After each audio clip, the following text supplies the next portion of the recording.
이른바 청산가리 막걸리 사건으로 중형이 확정됐던 부녀에게 법원이 재심해서 무죄를 선고했습니다. 사건이 벌어진 지 16년, 대법원에서 형이 확정된 지 13년 만인데요. 취재기자 연결해서 자세한 이야기 들어보겠습니다. 나현호 기자, 결국 부녀에게 무죄가 선고됐다고요? 예, 그렇습니다. 광주고등법원 형사 2부는 조금 전 2시 반부터 청산가리 막걸리 사건 재심 선고 공판을 열었는데요. 재판부는 75살 A씨와 딸 2명 모두에게 무죄를 선고했습니다. 재심 재판부는 문맹인 A씨와 경계선 지능을 가진 B씨에 대한 검찰의 위법 수사를 인정했습니다.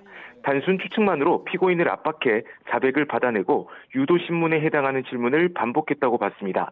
심지어 경계선 지능을 가진 B씨에 대해서는 신뢰관계인 동석도 없이 진술이 이루어졌습니다. 아울러 청산염으로 범행했다는 과학적 증거 능력이나 범행 동기도 모두 인정되지 않는다고 판단했습니다. 청산가리 막걸리 사건은 지난 2009년 7월 전남 순천에 있는 마을에서 벌어진 일인데요. 독극물인 청산가리가 섞인 막걸리를 마신 주민 2명이 숨지고 2명이 다친 사건입니다.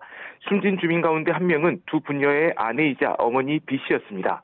범인으로 A씨 부녀가 지목됐는데요. 당시 검찰은 부적절한 관계를 맺던 이들 부녀가 갈등을 빚어온 아내이자 어머니를 살해한 것으로 결론 내리고 재판에 넘겼습니다.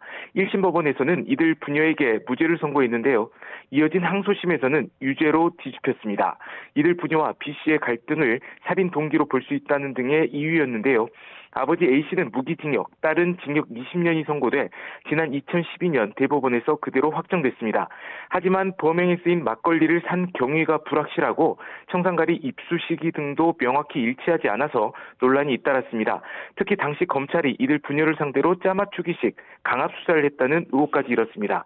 한글이 서툰 A씨가 매번 검찰 신문조서 열람을 불과 몇 분 만에 마쳤던 정황이 있었고요. 또 경계선 지능으로 판단되는 딸도 진술 유도 등 조사 과정에 강압이 의심됐기 때문입니다. 결국 이들 부녀는 유죄 확정 10년 만인 지난 2022년 재심을 청구했고요. 법원은 검찰의 수사권 남용 정황 등을 들어 재심을 결정했습니다. 지금까지 광주 전남 취재본부에서 전해드렸습니다.